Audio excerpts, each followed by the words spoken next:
and welcome to my kitchen. I'm Akshita and you are watching Akshita's Recipes. The theme of my channel is to keep it simple, quick, yet delicious. So like all my other recipes, today's recipe too is going to be very simple to make, few ingredients, and the end result is going to be really delicious where you're going to want to make it again and again. So let's get started with today's recipe. So friends, let's start with today's Shev Bhaji. Now I'm going to be using a bowl about 1.5 cups of this yellow thick bhavnagari kind of shev that you get, which is easily available in the market. Now here I've heated about 1 tablespoon of oil. To that I'm going to add some coarsely ground ginger and garlic. I'm using about 1 inch of ginger and about 2 to 3 large cloves of garlic, which I've just coarsely mashed up in my mortar and pestle. I'm just going to fry this till the rawness of the ginger and the garlic go away. Next, I'm going to be adding 1 medium-sized onion, which I've just chopped fine. Now all ingredients with their exact measurements are in the description box below, just below this video. So now we're going to fry the onions well till they become a little translucent.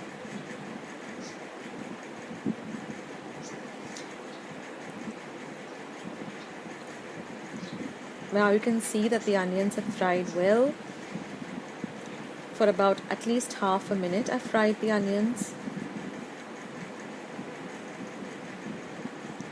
Now I'm going to add about 1.5 teaspoon of red chilli powder, and again I'm going to mix everything well together. Now for those of you who have never made this Shev Bhaji before, I suggest you do give it a try. It's something very different, and you have to have this with some chapati or puri. It's really something very nice and something different from your regular, puri bhaji that we eat. Now I'm going to just add about 1/2 teaspoon of Kashmiri red chili powder, just for that lovely reddish color. Kashmiri red chili powder is not spicy, it just gives a beautiful color to the dish. Now I'm going to add about 1 tablespoon of coriander powder. What I've done is I've just taken the coriander seeds, just dry roasted them, and then when they come to room temperature I've just ground them to a powder, or you can use the ready-made coriander or dhania powder.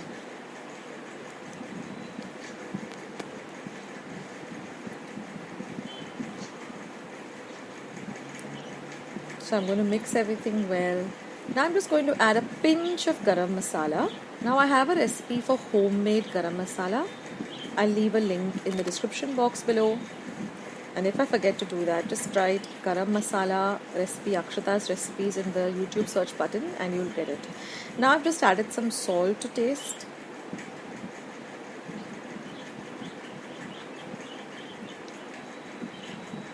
And now when everything is nice and mixed together, I'm just going to add about 1 cup of water, and I'm just going to let this water come to a boil. Now remember, we're using 1.5 cup of the thick shev, so I'm using just 1 cup of water.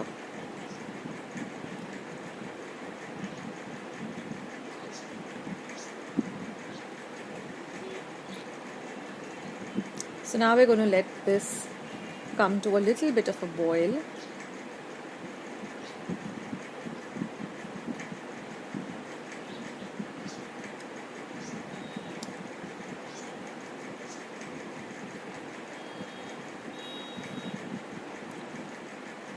And I can see now that the water is boiled a bit, and now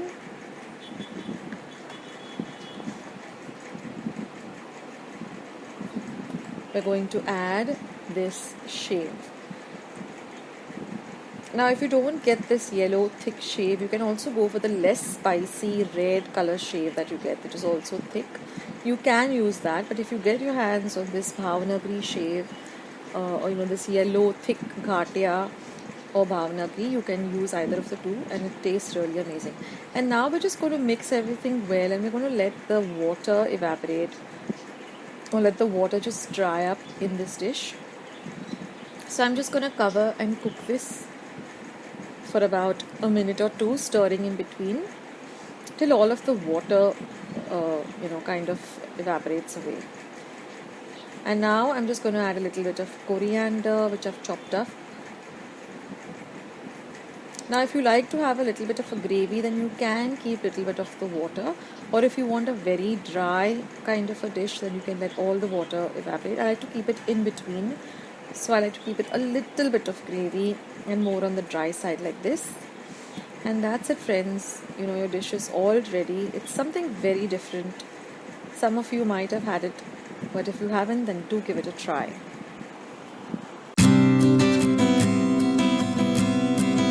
So friends, I hope you enjoyed watching today's recipe. I hope you're going to give today's recipe a try. Share my recipes with family and friends. Go and visit my channel. I have more than 500 recipes as of today.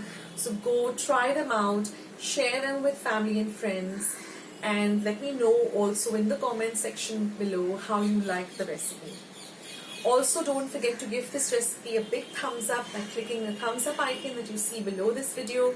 If you haven't joined Akshata's recipes yet, click the subscribe button that you see below this video and become a part of Akshata's recipes. And once you have subscribed, there's a little bell icon that will pop up. Just click it. That way, whenever I put up a new video, a recipe, vlog, or I'm just online waiting to chat with you, you'll get a message for the same. So friends, thank you so much for watching today's video, and I will catch you in my next video sooner than you think.